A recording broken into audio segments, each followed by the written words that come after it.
Bon, alors je vais dire bonjour, bonsoir, oui, oui, tu as raison, bonsoir, donc je pense qu'on m'entend. Alors tout d'abord, je vais mettre mon petit truc ici. Voilà, donc tout d'abord, je vais remercier Salima pour cette occasion. L'exercice n'est pas simple, apparemment, même pas simple du tout. Donc je vais essayer de m'y faire, en tout cas, pour ceux qui utilisent ce genre de moyens, bah, chapeau, parce que ça doit pas être simple, donc je pense aux profs et à tous ceux qui font des vidéos pour parler à quelqu'un comme ça. Donc quand c'est un groupe et on se voit, c'est sympa. Là, je suis tout seul. Bon. Alors c'est pas grave, on va quand même commencer. Et puis, donc je vais vous parler principalement de moi et tenter de répondre aux questions s'il y a des questions qui arrivent dans les commentaires. Dans un premier temps, je vais surtout vous parler de moi, parce que je pense que c'est pour ceux qui ne me connaissent pas, c'est le moyen le plus sympa de pouvoir faire connaissance. Donc en vous disant qui je suis et voilà. Donc je m'appelle Gilles, je suis né à Lyon le 20 juin 1964. J'ai grandi dans l'Isère coucou Faten. J'ai grandi dans l'Isère donc. Je suis un fils d'immigrés commerçants. Et je n'ai fait que les écoles catholiques. Donc que ce soit dans l'Ardèche, dans l'Isère ou dans le Rhône, toutes mes écoles étaient des écoles catholiques. Et je pense que ça c'était un complexe d'intégration vis-à-vis de mes parents qui avaient besoin à ce qu'on se mêle aux entre guillemets français, n'étant nous-mêmes, enfin mes parents n'étant pas très bien français. Bonsoir Asiba. Et donc je suis le dernier d'une famille de trois, de frères, enfin j'ai un frère et une sœur. Et donc, nous avons grandi ensemble, mais très vite séparés, puisque qui dit école catholique dit surtout pensionnat. Donc, mon frère et moi étions dans un premier temps en pension, et puis après, très vite, je suis parti seul, puisque mon frère n'avait pas forcément une grande amitié en moyen scolaire, moi non plus, mais j'aimais bien ça. Voilà, donc grosso modo, on a très vite été séparés puisque après je suis parti seul en pension et mon frère et ma soeur sont restés avec mes parents. Bref, une vie un peu sympathique, une adolescence très très sympa, une vie lycéenne que je préfère ne pas mentionner ici, au cas où des enfants nous écoutent, mais en fait une belle vie, une belle jeunesse. Voilà. Et puis à 16 ans, j'ai décidé de changer tout pour tout et de quitter ma petite famille sympathique pour aller rejoindre la Marine nationale. Et donc je suis parti avec mon baluchon à Brest, ville que je ne connaissais ni d'Anne ni d'Adam, et pour aller y faire mon école, l'école des Mousses. Encore une fois, un petit challenge sympathique, bien réussi, et surtout une découverte de soi-même, puisque partir à l'école des Mousses quand on a 17 ans, loin de tout le monde et notamment de ses parents, c'est pas toujours simple.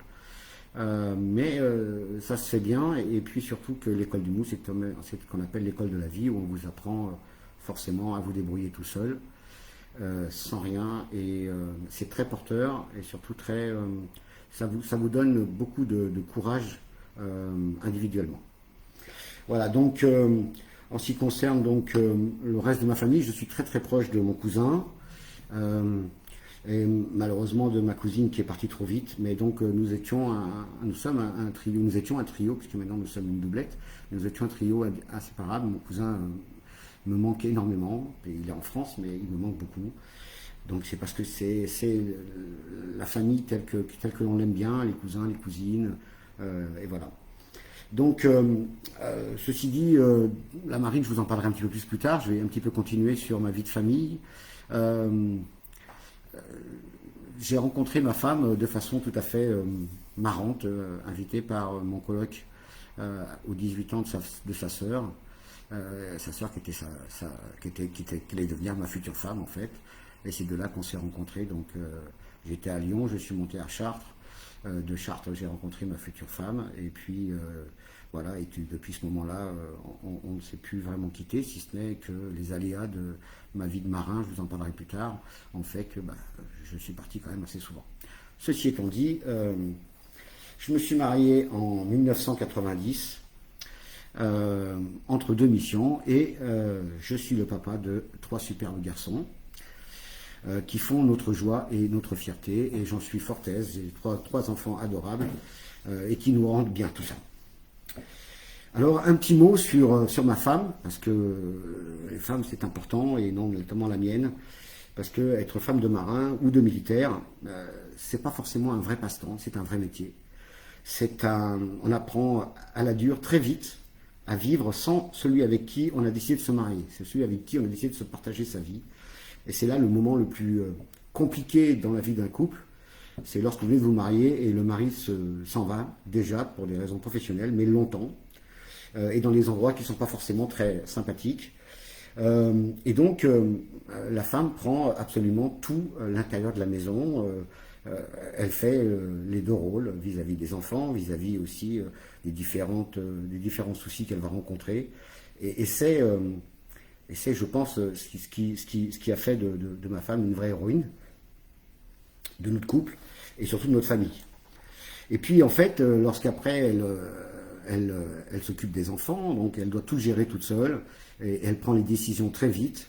Et c'est pour ça qu'une femme de militaire ou une femme de marin, c'est avant tout un sacerdoce, c'est un métier à part entière, c'est une façon de vivre qui n'est pas celle des femmes j'ai envie de dire, standards, qui se marient et leur mari reste à la maison, rentre le soir après une dure journée de travail. C'est un peu plus compliqué à gérer. Et ceci dit, félicitations, puisqu'elle a géré ça de bout en bout. Juste pour vous donner un exemple, j'ai rencontré mon fils le dernier lorsqu'il avait 11 ans. Voilà, donc grosso modo, ça dresse le portrait. Voilà, donc après, nos enfants, nous avons éduqué nos enfants, surtout elle, disons-le, avec la base, comme diraient mes enfants, la politesse, le travail, les plaisirs, la joie, mais surtout aussi l'esprit d'équipe, la tolérance et la justice. Donc on a élevé nos enfants dans ce qu'on appelle être tout à fait normal, vivre normal, mais en prenant soin de soi et des autres surtout. Voilà.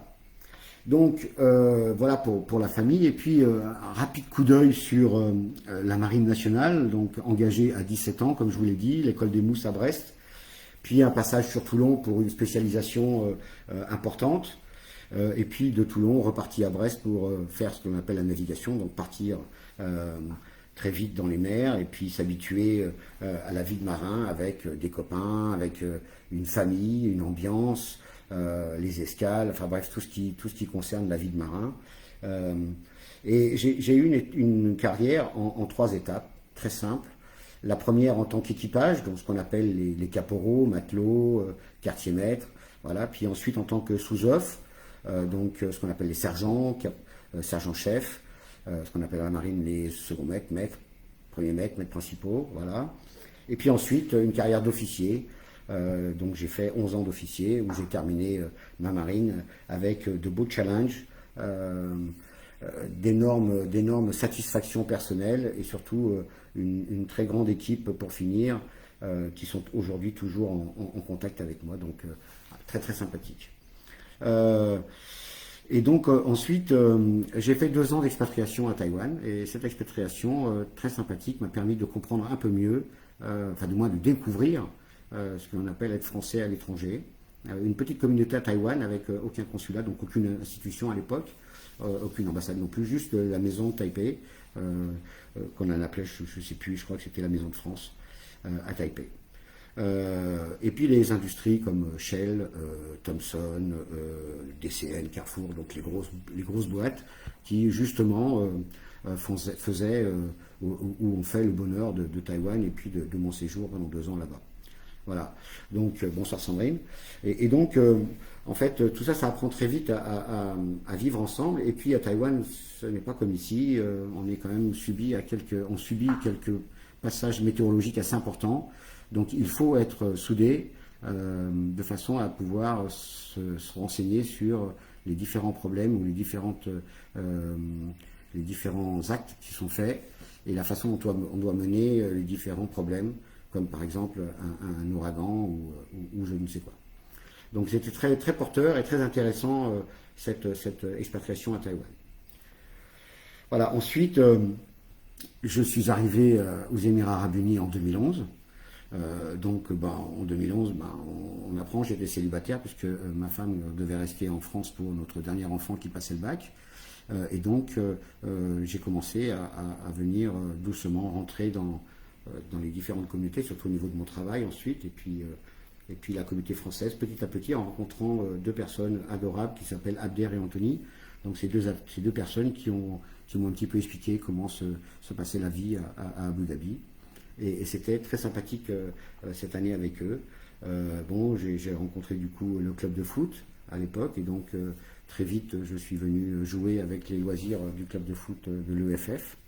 Et puis en 2012, donc ma femme est venue nous rejoindre avec mon fils Alex, et de là a commencé la vie d'expatrié familial, et avec ses avantages, ses inconvénients, avoir un enfant à l'école, le suivre. Et là, je découvrais une vie de famille que je n'avais pas redécouvert depuis très très longtemps.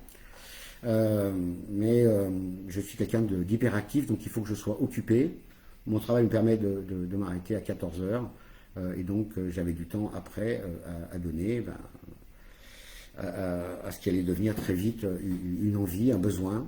Donc j'ai rejoint l'APE en 2012, et puis je suis devenu vice-président après, puis président de l'APE. Puis ensuite j'ai fondé le GAP, enfin bref, avec Véronique, elle a fondé le GAP et je l'ai suivi. Voilà, puis après j'ai pris la présidence du GAP. Donc niveau des parents d'élèves, je pense que c'était pas trop mal. De très bonnes relations, une très vite envie d'aider est née à ce moment-là, puisque vous êtes soumis à des problématiques scolaires ou bien sociales très évidentes, et les gens viennent de facto vous voir. Ensuite, j'ai décidé de créer en 2018, suite à la Coupe du Monde, un club de foot pour les adultes, les seniors donc. Et ce club France Football a pris naissance très vite en septembre, juste après la Coupe du Monde où nous étions vainqueurs, et a pris tout de suite de l'ampleur avec beaucoup de jeunes qui sont venus nous rejoindre, et notamment un accord avec la Sorbonne pour avoir un club compétitif, ce que nous étions. Donc du coup, ma première action a été de créer un lien avec Abilities Development Center, afin de pouvoir jumeler ces enfants qui étaient, je me dis, avec un petit handicap, pouvoir jouer au football. Donc ça a été ma première action du club, où nous avons fait un tournoi, le tournoi de la tolérance, et nous les avons invités, et c'était super bien passé. En même temps, dans le club de foot, donc, nous avions des adultes dont les revenus n'étaient pas forcément très élevés. Donc j'ai décidé de créer à ce moment-là une caisse de solidarité. Merci Momo. Une caisse de solidarité qui justement permettait d'aider ou de venir en aide à ces adultes qui n'avaient pas les moyens de venir jouer au foot. Et justement, moi je voulais qu'ils jouent avec nous, donc c'était le moyen pour eux de venir jouer, et pour le club de vivre avec ce qu'il avait, et puis on verrait bien comment ça allait se passer après. Et de ce club de foot de seniors, on est venu après à un club de foot, j'ai envie de dire, tout âge, donc de 3 à 77 ans, et ce club a pris de l'ampleur, footballistiquement parlant, mais aussi solidairement parlant, puisque nous étions le seul club de foot à proposer une vraie caisse de solidarité suite au gala que nous faisions en début d'année, pour ramasser un peu d'argent pour aider les familles qui n'avaient pas les moyens de mettre leurs enfants dans les clubs de sport, quels qu'ils étaient, bon, principalement le club de foot bien sûr, mais d'autres sports, puisqu'on a pu aussi aider une famille dont l'enfant faisait du basket. Voilà, donc en 2020, j'ai décidé de créer ma société qui s'appelle LCS Sport Services, qui permet de nourrir des coachs aussi. Donc je recevais tellement de demandes pour avoir des coachs que je ne pouvais pas les honorer moi-même avec mon club de foot. Mais en revanche, je pouvais très bien donner la main à tous ces coachs et leur permettre d'ouvrir eux-mêmes leur propre activité. Donc le Pilate, par exemple, en est un, la boxe depuis hier, le basket l'année prochaine, le foot, la natation avec un super partenariat avec l'Alliance française. Donc aujourd'hui, j'ai développé en fait j'ai envie de dire, je ne veux pas être, mais le Ryanair en fait du sport, puisque nous sommes la société qui proposons le sport le moins cher. En fait, l'idée n'étant pas de gagner de l'argent, mais d'avoir énormément de membres afin que tout le monde puisse jouer. Donc c'est le sport pour tous, Il n'y a pas de différence. Je ne comprends pas pourquoi les terrains sont si chers. Donc j'y travaille, mais il n'y a pas que ça. Il y a d'autres activités qu'on essaye de développer pour que justement avoir plus de familles qui puissent venir mettre leurs enfants à très très bas prix. Voilà, c'est un petit peu le but du jeu. Donc c'est pour ça qu'on fait ça. Ça permet beaucoup d'avoir des familles, quel que soit leur niveau, de pouvoir venir jouer tous ensemble, et ça apporte un vrai esprit de cohésion. Voilà, donc ensuite, quand vous êtes membre des parents d'élèves et que vous allez être le président, donc forcément vous participez aux bourses scolaires, et donc là vous avez un premier constat direct de ce qui se passe. Vous allez vite, on comprend très vite comment des familles ont besoin de l'aide de ces bourses, comment des familles arrivent à tenir avec si peu. Et la question que tout le monde se pose est, mais pourquoi ne rentrent-elles pas? Et puis la réponse est simple, parce qu'elles ne peuvent pas. Ni plus ni moins, parce qu'en fait, il faut les interroger, ces familles, il faut les rencontrer, il faut aller les voir et comprendre pourquoi elles décident de ne pas rentrer. Et c'est là tout le... j'ai envie de dire, la quintessence de ce que l'on fait lorsqu'on rencontre des gens, c'est les écouter. Rien que le fait de les écouter, ça apporte déjà un vrai soutien. Et puis ensuite, essayer de comprendre, ou de comprendre comment, avec elles, comment on peut améliorer leur quotidien. Alors, évidemment, je suis un Français en expatriation dans un pays qui n'est pas le mien, comme les 30 000 Français qui sont ici sur les Émirats et Oman. Et dès le départ, je suis pas plus qu'un autre. J'ai peut-être beaucoup d'empathie pour les gens. J'aime aider les gens. Je n'attends rien en retour, et ça c'est important. Et je vais vous expliquer un truc qui est assez marrant. J'ai fait des années en pensionnat. Et quand vous êtes en pensionnat, vous êtes tout de suite attentif à ce qui se passe à côté de vous. Et quand vous êtes en pensionnat, vous ne pouvez pas être seul. Alors moi j'avais mon frère, on était toujours ensemble tous les deux, donc dès le départ où il nous arrivait quelque chose, on était inséparables. Mais lorsque votre frère est plus là, vous êtes tout seul, et vous devez absolument compter que sur vous-même, et c'est peut-être ce qui fait le bien, parce que j'aimais bien aller voir mes copains quand ils avaient des problèmes, comment les aider, comment faire en sorte que ça se passe mieux, les aider à l'école quand ils étaient un peu moins bons que moi, ou me faire aider par les autres quand j'étais un peu moins bon qu'eux. Donc déjà avoir des petits groupes, et puis d'autres, et puis grossir ces groupes. Alors évidemment le sport aide beaucoup. Et puis cette même vie de pensionnat qui vous quand même forge un caractère, et puis vous forge une envie d'aller toujours un peu plus loin. C'est la même chose lorsque vous rentrez dans la vie militaire. Et vous avez les mêmes problèmes. Vous avez des copains avec vous qui ont des soucis. Et vous savez, sur un bateau, véhiculer vos soucis, c'est pas facile lorsque vous êtes sur l'eau, loin, et dans un milieu assez réduit ou restreint. Il n'est pas bon de drainer des soucis ou des problèmes avec vous. Il faut vite les partager. Et j'avoue que j'adorais ça. J'aimais bien écouter mes copains, j'aimais bien trouver des solutions pour eux, j'aimais bien... et ça, ça a toujours resté. Tout au long de ma vie, en fait, c'est resté... j'aime bien aider les gens, j'adore ça. J'adore voir les étoiles dans les yeux des enfants lorsque vous leur apportez à manger, par exemple, ou j'aime bien. Enfin, c'est une façon de vivre qui regarde que moi d'abord, et puis en plus, c'est une vie que j'aime bien. Voilà. Donc, quelque part, tout ça a amené, évidemment, je vais peut-être accélérer un peu parce que je vais peut-être vous embêter avec ma vie, mais lorsque la pandémie est arrivée, alors là, c'était une autre paire de manches.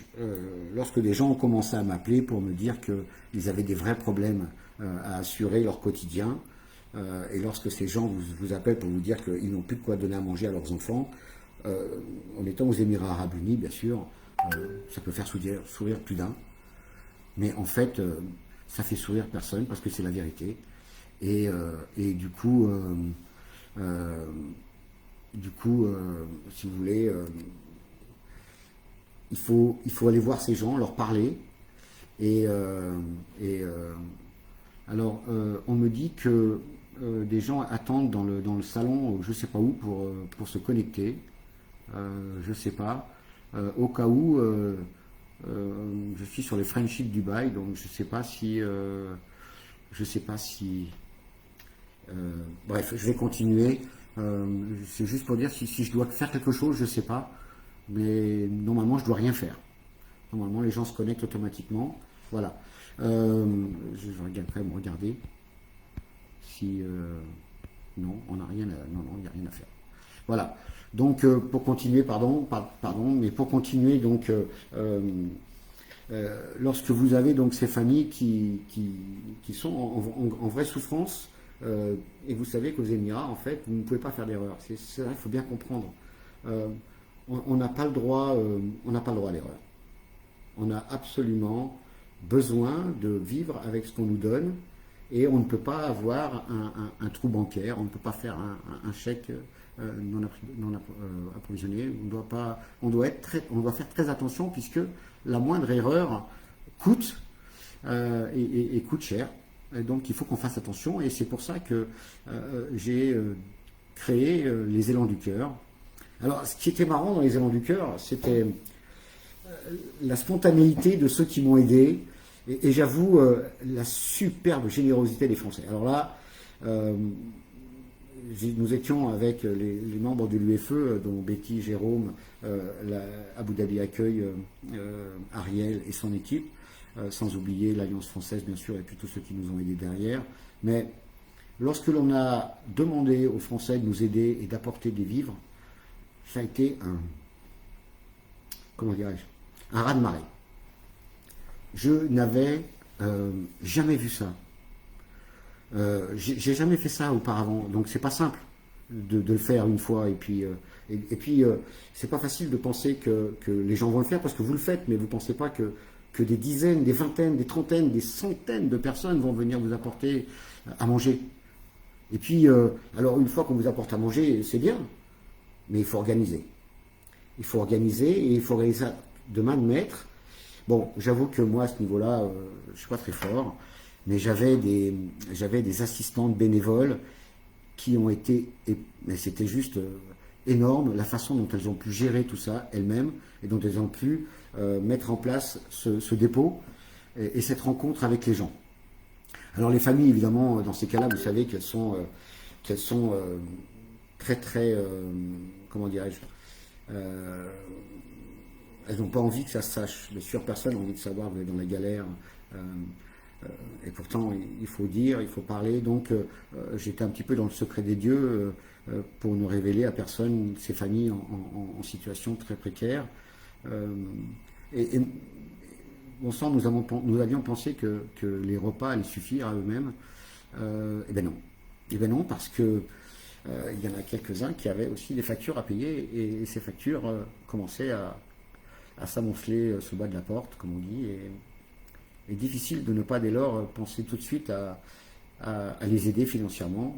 Et donc on a monté une cagnotte avec toute la partie légale, parce que vous savez qu'ici, faire une banque alimentaire, mettre en place une cagnotte, c'est pas fait, ça se fait pas.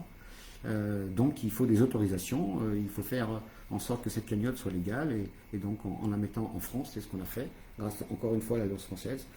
Cette cagnotte a permis d'aider ces familles. Alors bien sûr, je ne pouvais pas être membre de cette commission de finances, puisque je connaissais toutes les familles, mais j'ai réuni des gens qui étaient absolument en dehors de tout ça, et qui eux-mêmes ont décidé quelle était la somme qu'ils allaient donner à telle ou telle personne. Je vais répondre tout de suite à une question, parce que je pense qu'elle est importante. Quelles sont les mesures que vous pourriez mettre en place pour proposer une vraie assistance sociale sociale pour les Français de l'étranger, à l'instar de la sécurité sociale française? Alors je ne sais pas si cette question tombe à pic ou pas, mais je vais vous raconter un secret de ce que je fais. Alors d'abord, j'ai rencontré un éminent docteur ici qui s'appelle le docteur Christine Bius. Alors Christine, elle a un truc en plus. Elle a un truc en plus, c'est que elle dit oui. Lorsqu'on vous lui dit, voilà, on a une famille en difficulté qui n'a pas de carte, qui ne peut pas être soignée, elle dit oui tout de suite. Et ça, c'est extraordinaire. Cette capacité qu'a Christine à dire oui, à soigner des gens, à ausculter des gens. Et ça, c'est déjà, voilà, déjà une des raisons pour laquelle Christine fait partie de mon équipe et de ma liste, parce que elle a un cœur encore plus gros que le mien. Mais j'en ai rencontré d'autres, pas plus tard qu'il y a 2 jours, j'étais chez le docteur, c'est rare, mais j'y vais quand même de temps en temps. Et je suis tombé sur une docteure qui s'appelle docteur Nassiba, à Abu Dhabi, qui m'a dit oui également immédiatement. Alors pour vous dire, j'ai donc été le voir pour moi, mais à la question, avant de partir, je lui ai posé la question de savoir si elle était prête à aider les Français en cas de difficulté à recevoir ces Français s'ils n'avaient plus de carte. Elle a dit oui tout de suite. Et donc ça en fait 2 sur Abu Dhabi. Et donc voilà, je lance donc un appel ici. Si vous connaissez des médecins qui seraient prêts à le faire, notez-les. Notez-les, envoyez-les-moi, parce qu'il y a des familles dont c'est vital. C'est vital pour elles. Donc voilà, je pense qu'on ne peut pas faire ici de sécurité sociale, mais ce que l'on peut faire, c'est ça. C'est proposer les services de certains médecins. J'aimerais aller plus loin. Bon, vous savez que c'est interdit de vivre aux Émirats sans avoir une carte d'assuré médical. Donc ça, c'est clair, c'est entendu. Mais il y a des fois, entre le moment où on perd un emploi et puis le moment où on en retrouve un autre, eh ben, on n'a plus rien. Et là, quand vous n'avez plus rien, vous n'avez plus de carte. Et dans ces cas-là, il faut quand même, si vous tombez malade, si vos enfants tombent malades ou si les enfants de ces gens tombent malades, il faut donc les aider. On ne peut pas les laisser comme ça. Dès lors, ces médecins sont pour nous, c'est important. C'est important que nous connaissions ces médecins puisque nous allons les diriger. Alors, je vais vous dire ce qui s'est passé pas plus tard qu'il y a 2 semaines. Donc je vous en parlerai plus tard pour cette situation de cette dame française à Dubaï, dont la situation est plus critique, mais avant tout de pouvoir régler la situation critique de cette dame, il fallait d'abord la soigner. Et là, je suis désolé, mais je vais être obligé de la signaler, parce que ce qu'elle a fait, c'est juste énorme. Donc Salima, les Frenchies de Dubaï, a mis tout son réseau en place pour trouver un docteur. Un docteur. Avant toute chose, il lui fallait un docteur. Et bien, elle l'a fait, et ce docteur a été voir, alors elle a envoyé des photos, machin. Elles ont toutes fait pour que cette dame soit avant tout soignée. Et une fois qu'elle a été soignée et qu'on a su ce qu'elle était, alors j'ai été la rencontrer. Mais je ne vais pas parler de cette rencontre, parce que j'en parlerai plus tard, mais juste pour répondre à la question, c'est dans notre... je ne vais pas dire ça dans le projet, parce que ça serait trop gros, mais... moi, je pense que l'idée que j'ai, que je vous présenterai d'ici 2 semaines, puisqu'il faut que je sois sûr de ce que je dis, marchera et permettra justement à nos Français en difficulté de pouvoir s'assurer au moins une petite couverture sociale ou une auscultation qui permettrait de se sentir mieux et surtout soulagé. Voilà. Donc je pense que j'ai répondu à la question. C'est un grand sujet que l'on creuse depuis maintenant 1 an et demi avec Christine et le réseau de Christine, le réseau médical de Christine, j'ai envie de dire. Et je pense qu'on va arriver à avoir une belle liste de docteurs qui seront ravis de soigner à moindre frais, voire même gratuitement, nos Français en difficulté. Voilà, donc pour cette question, je vais maintenant continuer sur l'histoire des élans du cœur. Et puis, du coup, évidemment, je ne pouvais pas, lorsque Français du Monde est venu, lors d'une soirée, en fait, discuter sur l'envie qu'avait Français du Monde de faire Noël pour tous. L'idée était juste géniale. Donc elle va se reconnaître, je ne vais pas la citer parce qu'elle ne veut pas, mais j'avoue que l'idée a été géniale. On a fait 2-3 modifications, mais ça s'est fait sur un coin de table, et en espace de 15 jours, nous avions assez de jouets et assez de réservations de restaurants pour les familles qui nous ont contactés. Bon, alors il y avait une centaine de familles, mais nous étions prêts à aider 100 familles puisqu'il nous reste des cadeaux. Donc on était prêts à les aider, ces 100 familles. Mais bon, une vingtaine se sont manifestés et une vingtaine qu'on a aidé. Alors là, spéciale dédicace quand même aux personnes de Dubaï, 2 personnes de Dubaï, donc le Père Noël et la Mère Noël, donc John et Sandrine, qui va se reconnaître. Et c'est là, attends, excusez-moi, et c'est là que si vous voulez, que à nouveau comment dirais-je, lorsque vous appelez des gens et que de suite, ces gens vous disent oui, sans aucune condition, ben, il n'y a qu'à, comme dit l'autre, yallah. Et voilà. Et donc, les cadeaux de Dubaï ont été tous financés par une même personne et ont été tous livrés par une même personne. À Abu Dhabi, les parents ont eu un autre Père Noël, enfin déjà ont eu trois Père et Mère Noël, puisqu'on a fait ça en 2 sessions, 3 Pères et Mère Noël, et puis ensuite nous avons été accompagnés par l'ambassadeur pour faire la livraison du 2e jour. Et c'était hyper. Alors évidemment, pour l'ambassadeur, c'était aussi nouveau pour lui, mais autant nouveau pour nous de voir un ambassadeur se mettre face aux Français et pouvoir et les Français lui expliquer la raison dans la situation dans laquelle ils étaient, et peut-être que une aide provenant de nos institutions et aurait pu être à ce moment-là pensée. On va passer sur le sujet. Voilà. Donc l'autre dossier enfin le dossier qui n'est pas un dossier en fait, hein, j'ai des gens qui m'appellent et j'essaye de les aider, mais aujourd'hui donc je me suis mis en tête de pouvoir donner un petit coup de pouce à tous nos jeunes qui sont ici, qui sortent de la Sorbonne ou qui sont toujours avec leurs parents. Donc moi j'ai embauché une petite jeune issue de la Sorbonne. C'est pas non plus un salaire mirobolant, mais au moins elle fait du bon boulot parce que ces jeunes ont une envie énorme. Ils sont là, ils sont présents, la jeunesse, et il faut les intégrer avec nous. On les voit pas assez souvent. Je parle des jeunes qui ont 20 ans, 21 ans, 22 ans et qui sont là et qui cherchent. Alors ils s'occupent, mais ils cherchent et je pense qu'on peut les intégrer dans nos espaces, ça c'est sûr. Donc il y a ce besoin toujours de pouvoir améliorer le quotidien des gens. Je crois que c'est dans mon ADN. Enfin, je vérifie. Je crois que c'est un truc qui, voilà, c'est juste, je peux pas voir des gens qui sont en souffrance. C'est comme ça. On peut pas me changer. Voilà. Au jour d'aujourd'hui, comment ça se passe? Eh ben, il y a, vous l'avez tous entendu, hein, on subit des escroqueries. Voilà. Alors, il y en a qui sont plus malins que d'autres, quand même, c'est ironique bien sûr, hein, qui disent non, pas moi. Et puis en fait, je peux vous assurer qu'ils sont très forts, très très forts, et qu'ils arrivent à faire ce qu'ils veulent de vous. Et malheureusement, l'idée n'étant pas de revenir sur l'acte, mais de savoir comment on va aider la personne qui s'est fait escroquer. Et c'est là que depuis quelques temps, puisque c'est pas arrivé de maintenant, hein, depuis quelques temps, j'ai dans l'idée de créer un fonds de solidarité qui va partir très vite. Vous allez voir. Vous allez le voir arriver très vite, ce fonds de solidarité. Et là, j'espère que vous serez nombreux. Mais quand je dis nombreux, c'est nombreux. Si on considère que au nombre de Français qu'on est, c'est-à-dire 30 000 environ aux Émirats, si on verse, c'est un calcul très simple en fait, hein. Si on verse 100 dirhams chacun, 100 dirhams, c'est pas grand-chose. En étant 30 000, regardez ce que ça fait.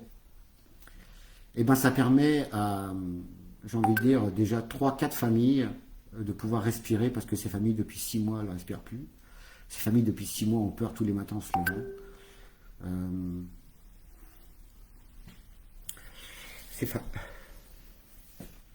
C'est compliqué parce que je viens de les rencontrer hier et enfin bref. Donc oui, il faut faire cette cagnotte parce qu'il faut les aider, parce que elles peuvent pas rentrer. Alors, ne posez pas la question de savoir mais pourquoi ne rentrent-elles pas? Elles ne peuvent pas. Elles ne peuvent pas parce que le pays ne leur permet pas, ni plus ni moins. Le pays ne leur permet pas parce qu'elles ont des prêts, parce qu'elles ont des choses, elles ont voilà, elles sont au cours de choses que, pour savoir, il faut les rencontrer. Il faut les rencontrer. Et il faut leur parler, il faut comprendre leur situation, il faut les écouter et avoir juste, ne serait-ce, moi j'ai passé 1 heure avec une dame il y a une semaine de Dubaï, et j'ai passé hier 2 heures avec une autre, et c'est fantastique. Comme on est riche en France, on est riche d'idées, on est riche de sympathie, d'amour, d'amitié. On sait tout donner, alors il faut le faire vraiment, parce que là, on va avoir très vite des gros cas qui vont forcément aller au-delà de ce qu'on souhaite. Et c'est des gens que vous... ce qui est marrant, c'est que pendant les ans du cœur, ça m'a fait hyper rire ça. Je ne communiquais jamais les noms, et je n'ai jamais communiqué les noms des personnes qui ont fait appel à nous. Jamais. Mais c'était vos amis. C'était vos amis. C'est-à-dire qu'ils étaient proches de vous, et vous ne vous en êtes jamais rendu compte.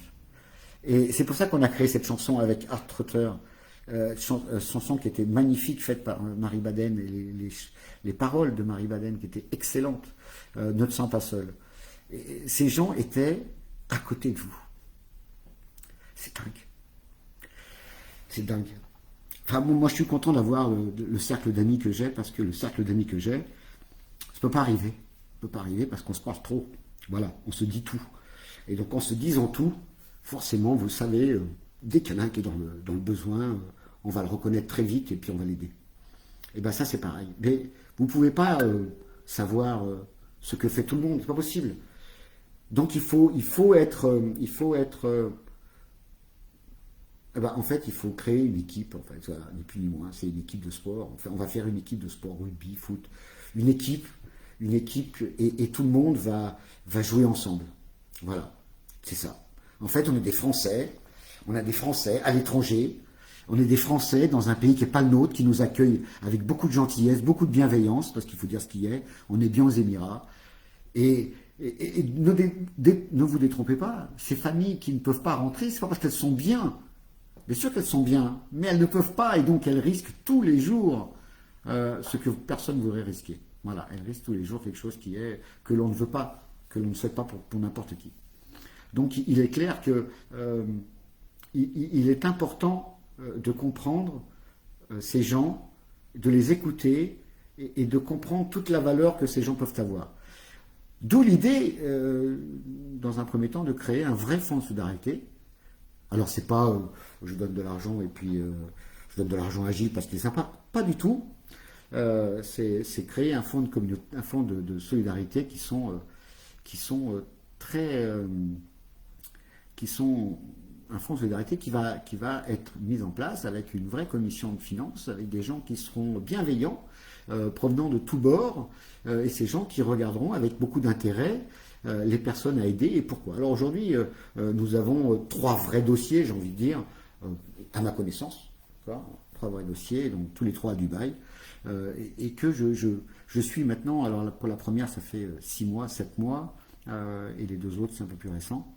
Enfin non, il y a une, ça fait 4 mois.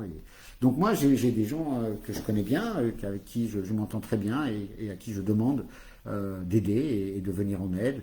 Et puis, bon, j'ai un bon réseau et c'est vrai que... Mais tout ça, ça n'a d'intérêt que lorsque c'est fini. Les merci viennent que lorsque c'est fait. Lorsque la famille, le matin, se réveille et dit c'est bon, j'en suis sorti, on n'en parle plus. Et qui va faire une autre vie et qui va venir rembourser ce fonds de solidarité avec lequel on les a aidés. Donc ça va être pour les autres, et ainsi de suite, et ainsi de suite, et ainsi de suite. Voilà donc pourquoi c'est important que tout le monde participe à cet esprit de cohésion. Et c'est pas... ça va venir bien sûr dans la suite logique, parce que il y a aussi, évidemment, le pays dans lequel on vit a une idée de la justice qui est la sienne et sur laquelle on ne peut absolument rien dire. Et on n'a rien à dire du reste, donc on met très vite les gens en prison. Voilà, donc nous avons, pas plus tard qu'au mois de décembre, une personne française de chez nous en prison, pour un motif qu'on ne va pas citer, puisque c'est un motif qui est ridicule, mais elle se retrouve en prison quand même. En prison, période de Noël, bref, avec tout ce qui était de bon et de pas bon, tout ce qui était de pas bon et de mauvais, parce que bon, il n'y a rien de bon, et de mauvais, et avec laquelle on a essayé avec le monsieur, voilà, de comprendre, et surtout d'analyser pour vous faire à vous un vrai retour d'expérience. Donc famille que je n'ai pas pu rencontrer, mais avec qui on a participé sur un Zoom, pour qu'ils nous expliquent en fait comment c'est arrivé, et donc comment on va faire pour éviter tout ça. Alors évidemment, on a des gens qui sont hyper intelligents dans notre communauté et qui vous aident, bien sûr. Mais il y a après la réalité de la vie où la prison, c'est la prison. Et pour en sortir, à part le gros Wasta, moi c'est ce que je préfère, le Wasta, mais sinon l'autre, c'est effectivement le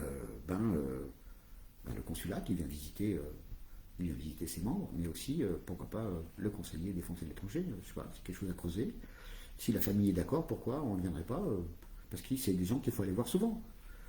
C'est pas des gens qu'il faut aller voir une fois par mois ou une fois par tous les quinzaines. Je dis pas le consulat a énormément de travail, donc je sais pas en fait à vrai dire, mais pour moi c'est quelqu'un qui ne peut pas laisser comme ça et qu'il faut absolument aider. C'est pas une situation qui est pour nous normale. Donc il y a avant ça il y a de l'anticipation. Il faut qu'on explique aux Français ce qu'il ne faut pas faire, ce qu'il ne faut absolument pas faire.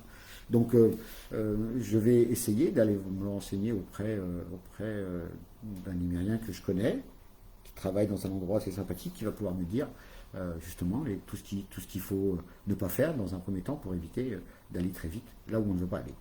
Alors les Égyptiens vous diront mais c'est pas grave d'aller en prison, c'est une monnaie courante, mais nous c'est pas dans notre gène, on ne sait pas faire et on n'a pas envie de le faire. Donc forcément il faut absolument aider pour que justement comprendre. Et donc, pour revenir à cette solidarité, parce que c'est important, si vous ne payez pas votre facture, vous allez en prison. Si vous avez un chèque en provision, vous allez en prison. Si vous ne pouvez plus payer, prison. C'est pas dur, c'est simple, comme bonjour. Si vous avez des employés et qui portent plainte, eh ben, prison.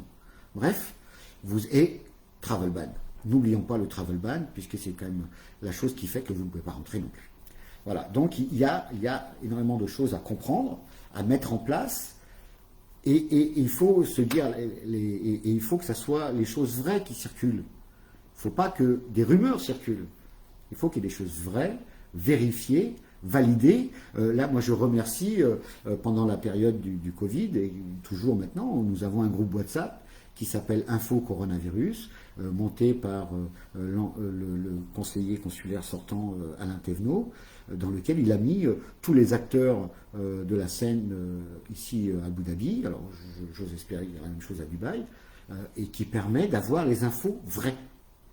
Et vous êtes sûr, et ça c'est important, parce qu'on ne peut pas non plus vivre sur des rumeurs ou sur des choses que... Non, il faut qu'à un moment donné, on ait la vérité en face de nous. Donc voilà, et ça c'est dans quelque chose que l'on va monter, une vraie interface qui va permettre justement d'essayer d'être le premier rempart pour vous aider à faire les choses, quelles qu'elles soient, pour vous conseiller, pour vous aider. Alors bien sûr, tout ça, ça sera fait par vous, pour vous, à votre initiative, vos idées, parce que ne vous détrompez pas. Moi, je peux vous dire que le nombre de Français que j'ai rencontrés ici, et croyez-moi, il y en a beaucoup, on est blindé d'idées. On est à fond d'idées. Tout ce qui manque, c'est pour que ça parte. Et c'est parfois rien. Parfois, une aide extérieure, une petite tape sur l'épaule, rien, et ça part tout de suite. L'exemple d'une dame qui s'appelle Sabrine, qui va malheureusement partir du pays, mais qui a une forte compétence et qui cherchait à faire son activité et qui ne savait pas comment faire. Et ben hop, un coup de téléphone, une licence gratos, pas gratos, mais partir dans une société qui avait déjà une licence, et hop, elle a fait son activité le jour même, et c'était réglé. Alors il y a chez nous des gens qui font ça parce que c'est facile. Ils peuvent intégrer énormément de gens, ils peuvent intégrer d'autres personnes, et c'est facile à faire, mais ça nécessite une cohésion, ça nécessite un esprit d'équipe, ça nécessite tout ça, et c'est, j'ai envie de dire, alors je veux choquer personne, mais c'est ce qui manque. C'est ce qui nous manque. Moi, je ne me présente pas aux conseillers des Français de l'étranger pour être seul. Je me présente aux conseillers des Français de l'étranger pour être 30 000. Pour être 30 000. Sinon, ça ne sert à rien. Parce que tout seul, on ne fait rien.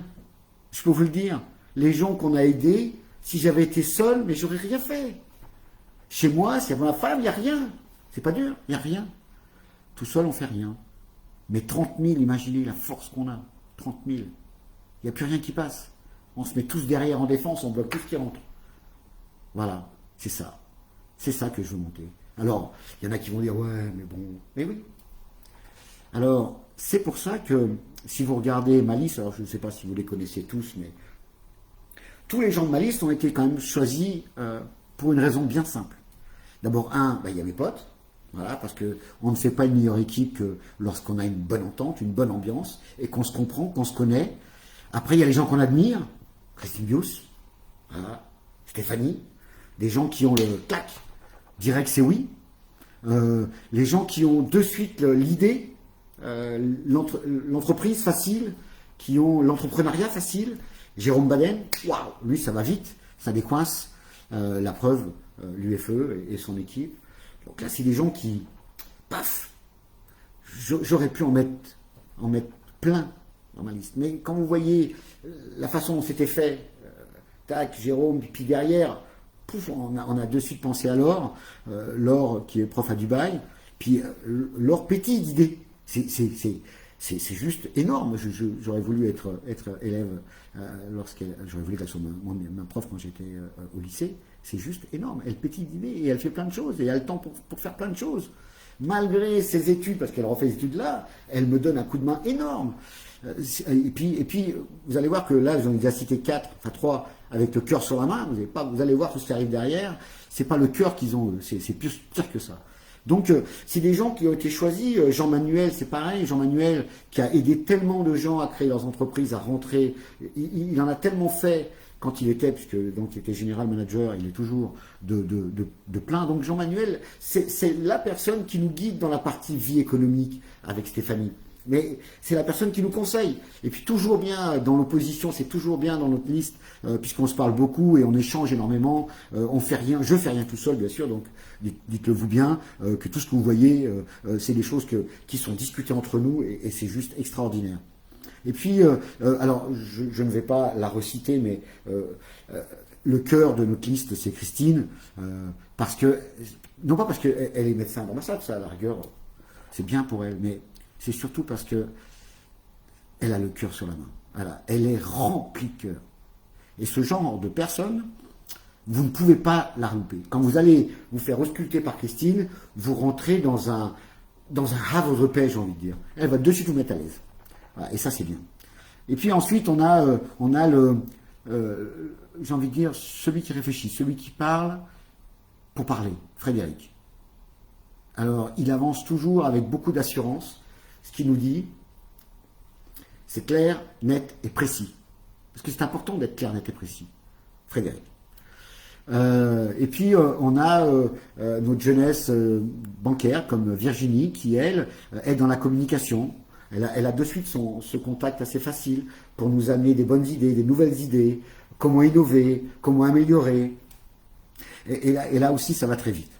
Enfin, notre poigne de fer, qui est en fait le médecin qui lui aussi vous soignera sans aucun problème. Donc Sébastien, notre chiropracteur très connu ici à Abu Dhabi par quasiment beaucoup plus de personnes qu'il y a de Français ici.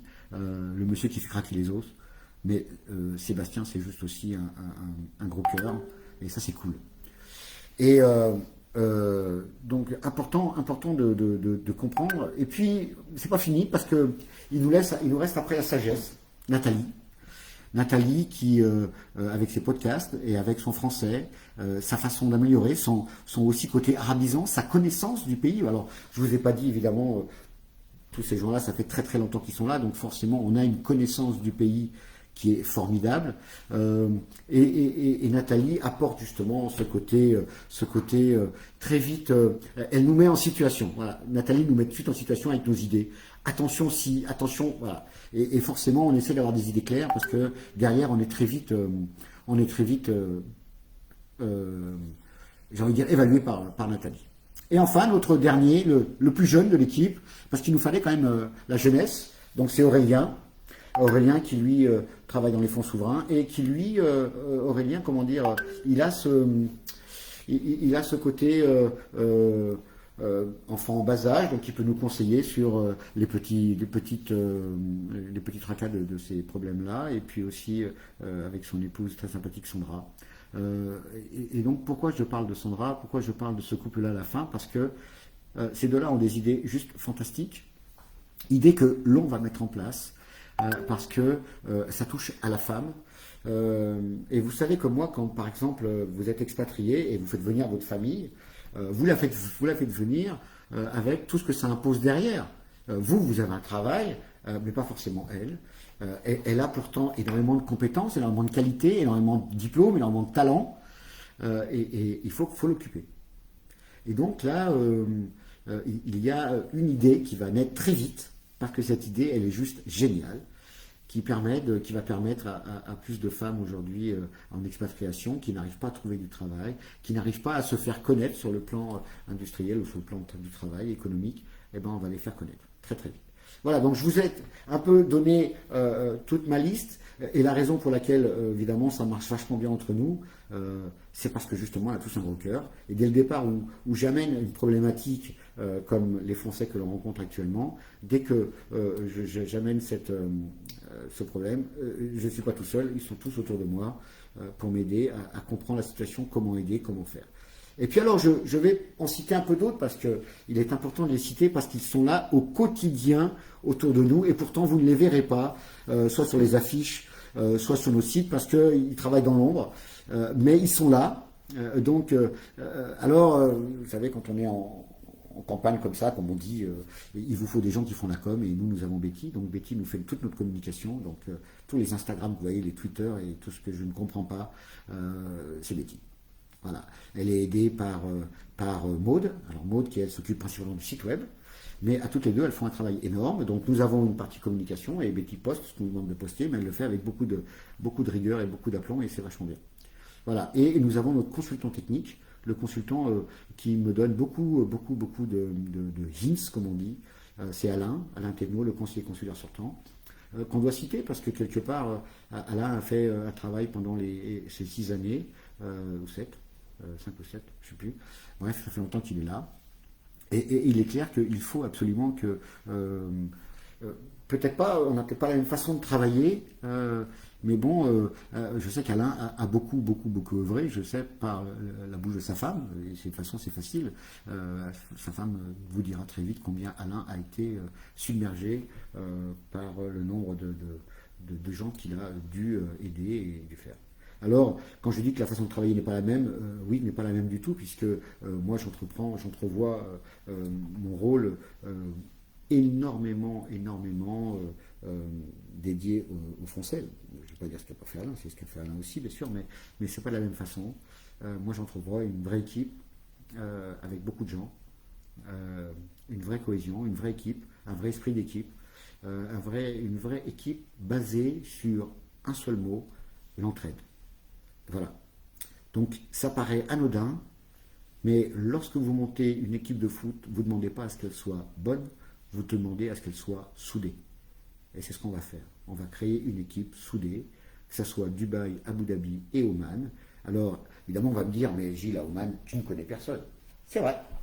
Je ne connais personne et je tente. Bon, j'ai tenté d'en rajouter un petit peu dans ma liste. Malheureusement, les personnes qui sont à Oman aujourd'hui, n'ont pas pu puisqu'ils viennent d'arriver ou ils ont quand même leur marque à prendre. Les autres allaient partir, pas simple. Mais ceci dit, discussion faite avec les gens d'Oman, je serai là, bien sûr, je serai là. Il n'y a aucune différence pour moi. Et je sais très bien que mon projet, lorsqu'il sera présenté à Oman, fera l'unanimité. Parce que Oman, j'ai envie de dire, c'est plus un petit village. Et c'est pas plus facile à gérer, parce que petit village ou grande ville, c'est pareil. Mais je pense que les Omanais et les Français d'Oman ont déjà plus ça dans leur façon de vivre. Voilà, j'ai envie de dire qu'ils sont moins nombreux et donc plus soudés, plus cool. Pour parler 2 secondes très vite de mon... donc dans mon équipe, voilà, je pense que c'est fait et je pense que si elle s'appelle Life, c'est pour plein de raisons. Bien sûr, liste indépendante pour les Français aux Émirats Arabes Unis et au Sultanat d'Oman. Bon, ça fait Life, mais Life c'est aussi la vie.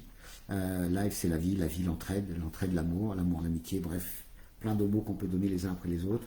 On a trouvé avec Jérôme ce synonyme, ce mot Life, qu'on peut dire dans tous les mots que vous voulez, dans toutes les langues que l'on veut, mais je pense qu'il est là pour apporter énormément de soutien aux gens. Voilà pourquoi c'est fait. Alors, évidemment, juste pour clôturer, je vous ai parlé des femmes d'expat, je vais vous parler aussi de nos talents.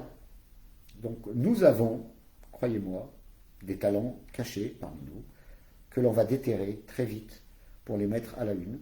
Ces talents sont connus, mais ils ne se font pas connaître, malheureusement, pas assez bien. Ils ne vont pas voir les bonnes personnes, ne vont pas vers, peut-être des fois par timidité, mais on va leur sortir leur timidité pour les faire connaître vraiment et mettre ces talents, mettre tous ces talents, voilà, on va dévoiler leur face. Voilà, pardon. Ensuite, qu'est-ce qu'il y a? Bon, quotidiennement, je continuerai, quoi qu'il arrive, à aider les familles en difficulté. Ça, là-dessus, je ne me fais pas de soucis. Mais en revanche, sachez une chose, c'est que j'ai rencontré depuis que je me suis inscrit, donc depuis l'an dernier, je rencontre des gens avec qui je discute énormément. Bon, plus en plus là maintenant, c'est beaucoup plus tous les jours. Avant, c'était une fois par semaine, une fois par mois, mais au moins je rencontrais des gens pour comprendre un petit peu leur façon de vivre. Et donc, j'ai rencontré, par exemple, des VIE. J'ai rencontré des gens de l'institution, bien sûr. J'ai rencontré des gens qui font du bien autour d'eux chaque jour.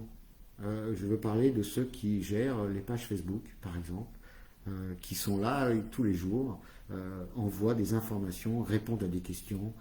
C'est énorme ce don de soi, de pouvoir juste se lever le matin et décider pendant un temps simple, de pouvoir rendre service à des gens sans rien attendre derrière, en fait. Voilà. Et ça, c'est énorme. C'est énorme. Enfin, je sais pas. Moi, j'ai une page pour mon club de foot. Je l'ai vite donnée à quelqu'un parce que c'est juste compliqué. Mais là, c'est pire. C'est pas une page. C'est un appel à tout le monde. Voilà. Venez sur ma page. Vous avez des questions. Venez. Je vais répondre. Je vais trouver les gens. Je vais trouver les gens pour vous répondre. Voilà. Ça, c'est juste énorme. Et donc, j'ai rencontré ces personnes parce que je trouvais important de comprendre leur état d'esprit, de comprendre comment on peut insérer ces personnes dans un dispositif qui est différent d'une page Facebook. Voilà. Ensuite, j'ai rencontré ces gens-là de Dubaï, Abu Dhabi et Oman, donc les trois grandes villes, et puis je me suis rendu compte qu'en fait les trois avaient la même signification de la page Facebook, aider les autres. Voilà. Et juste ça, ça suffit à rentrer dans ce que nous on souhaite faire. C'est pas juste je vous le dis, je vais vous aider, non, c'est plus que ça. Moi je pense que j'ai plus de preuves à donner.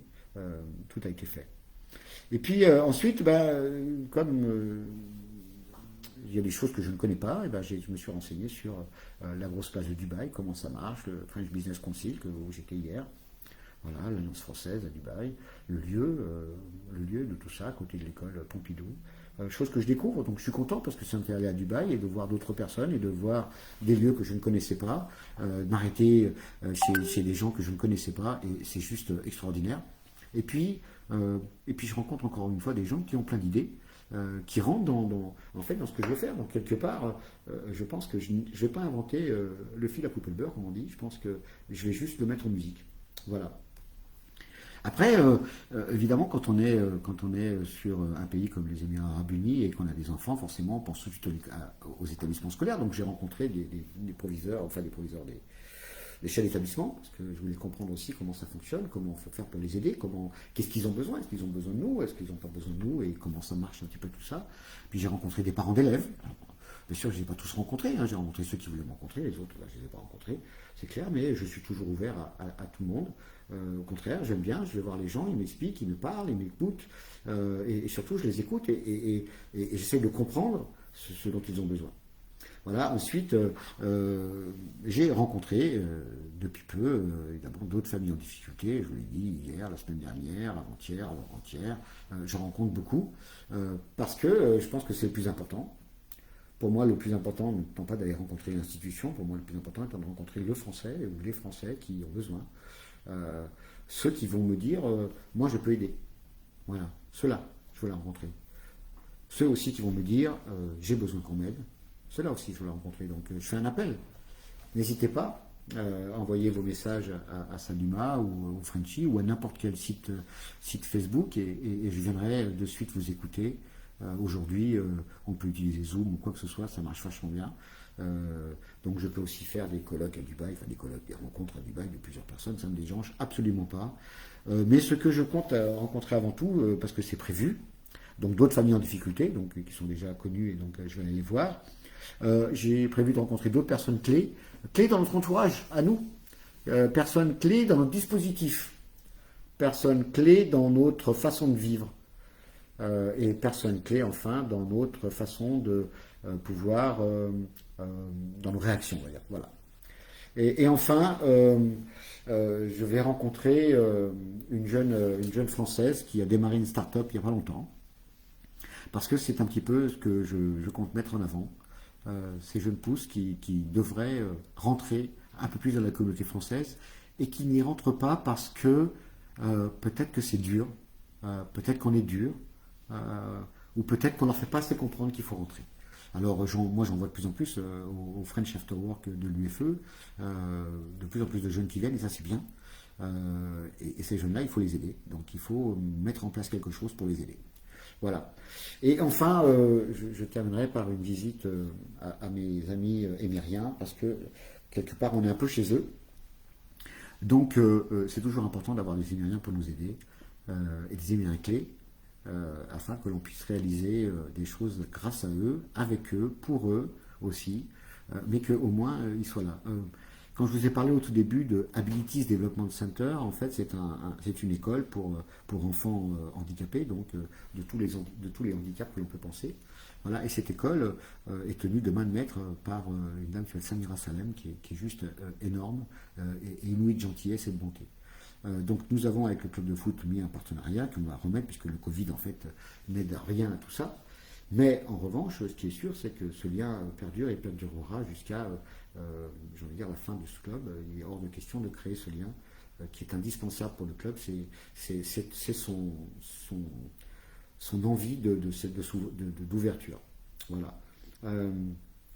Autre chose, nous avons aussi des jeunes talents footballistiques, donc que l'on va mettre en avant. Donc nos jeunes talents français, je suis en train d'essayer d'ouvrir un espèce de partenariat d'agents pour que nos jeunes français ne partent pas partout et soient maîtrisés dès le départ. Donc voilà, c'est important aussi de le dire. Donc voilà, je pense que j'ai dit tout ce que j'avais à dire. Ça fait plus d'une heure que je parle. J'espère que je ne vous ai pas présenté mon projet, c'était pas l'idée, ni le programme, mais je le ferai bientôt. Croyez-moi, j'ai encore des gens à rencontrer pour l'affiner. De toute façon, le 3 mai, il sera disponible auprès des institutions. Notre profession de foi que nous avons fait depuis maintenant un an qu'on y travaille. C'est un vrai travail, c'est beaucoup de boulot, parce que c'est pas simple de faire une profession de foi. Mais vous verrez, elle me semble complète et elle semble rentrer dans le sens des gens. Voilà. Donc, si vous avez des questions, j'y répondrai volontiers. Voilà. Sinon, je pense que je peux vous dire au revoir et de passer une bonne soirée. Mais si vous avez des questions, je suis prêt à y répondre. Là de suite.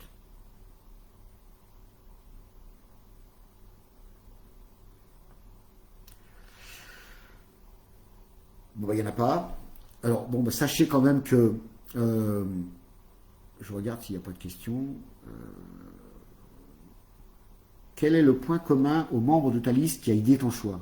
Je l'ai dit, c'est en fait c'est l'entraide, la solidarité. C'est aussi l'envie d'aider les gens qui sont proches de nous. C'est l'envie d'y... Ah si, il y a aussi une chose que j'ai oubliée, pardon. C'est faire rentrer des nouvelles idées. Voilà, et dans ma liste, il y a des gens qui adorent ça. Faire rentrer des nouvelles idées bien sûr faire en sorte que ces idées sortent. Voilà, donc il y a ça.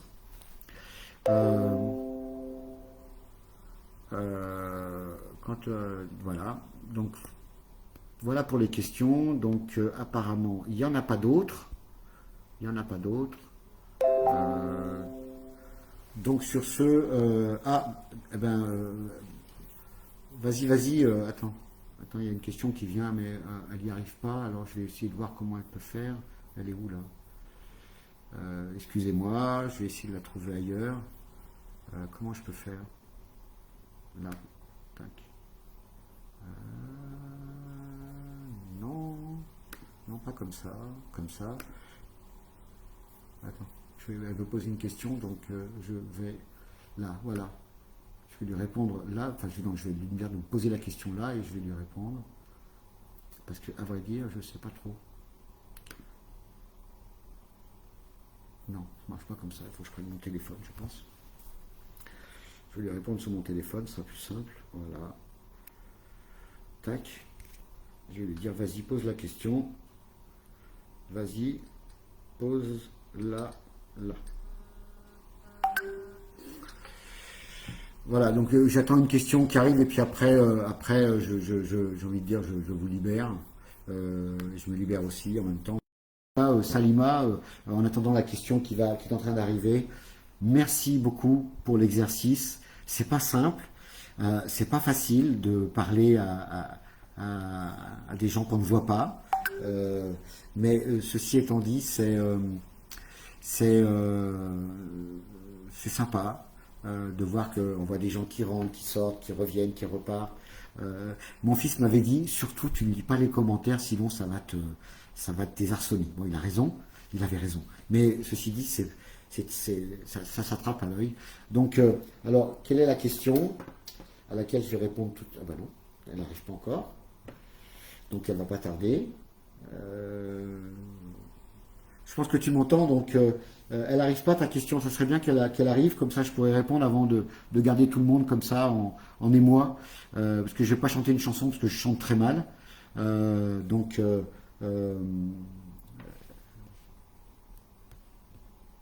non, elle n'arrive pas. Elle n'arrive pas non plus. Le WhatsApp aurait été mieux peut-être. Ah bref. Donc je pense que mine de rien, en une heure de temps, je pense que je vous ai dit tout ce que je devais vous dire et ce que j'avais à vous dire. Euh, euh, Encore une fois, je veux absolument remercier Salima pour son idée, pour m'avoir accepté pour faire ce Zoom. J'avoue que depuis quelques jours, j'ai créé, je ne connaissais pas Salima, et ça va être fait exprès en fait. Les gens de cœur s'associent très vite.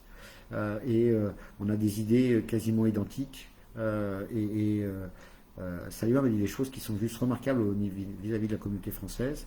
D'abord, le travail qu'elle accomplit tous les jours. Et bien sûr, je ne peux pas.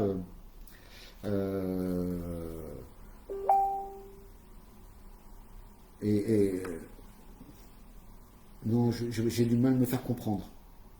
Non, non, non. Non, non, c'est pas du tout ça. Donc, je me fais. C'est absolument pas ça. Donc je vais répondre à la dame en particulier, mais je n'ai pas décidé de regrouper le sport aux Émirats. Non, pas du tout. Absolument pas. J'ai pas dit ça du tout. Donc ça n'est absolument pas dans mon idée. Je ne tiens pas à regrouper le sport aux Émirats. Absolument pas. Il y a des sociétés pour ça. La FSOA est là pour ça. Moi, c'est pas mon boulot. Moi, je ne regroupe pas le sport. Je fais du sport. Je cherche des coachs. Ça s'arrête là. Mon boulot n'étant pas, enfin actuellement, n'étant pas de regrouper le sport.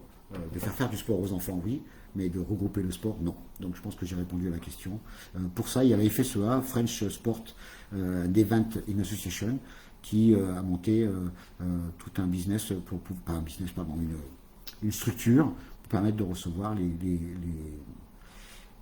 clubs de sport qui leur permettent d'avoir une existence légale. Voilà, donc il y a ça, et puis il y a certainement d'autres à Dubaï que je ne connais pas, mais l'idée n'étant pas de regrouper le sport, donc si j'ai dit ça, c'est une erreur, je ne l'ai jamais dit. Donc je ne cherche pas à regrouper le sport, je cherche uniquement, ma société à moi en tout cas, on ne regroupe pas le sport, on fait du multisport. Voilà. Sur ce, je voulais remercier encore Salima, puis je voulais, comme Salima fait à Dubaï ce que Faten fait aussi à Abu Dhabi, donc je ne pouvais pas ne pas parler de Faten aussi, qui a aussi sa page Facebook et qui fait grosso modo la même chose, avec bien sûr pas le même nombre d'abonnés. Salima gère plus de 50 000 personnes, mais Faten c'est un bon nombre de 4 000 je pense, et c'est aussi énorme. De toute façon l'idée est la même, que vous en ayez 50 000 ou 4 000 après, et ça se gère, c'est du journalier, c'est un vrai boulot. Donc merci à toi Salima, et puis merci à toi Faten pour votre gentillesse et votre sympathie auprès des gens. Voilà, je pense que j'en ai fini. Merci à ceux qui m'ont écouté, qui sont restés tout le temps. Merci à ceux qui m'ont écouté. Voilà. Et puis je vous souhaite à tous une bonne soirée, une bonne nuit. Et puis à très bientôt. Voilà, au revoir.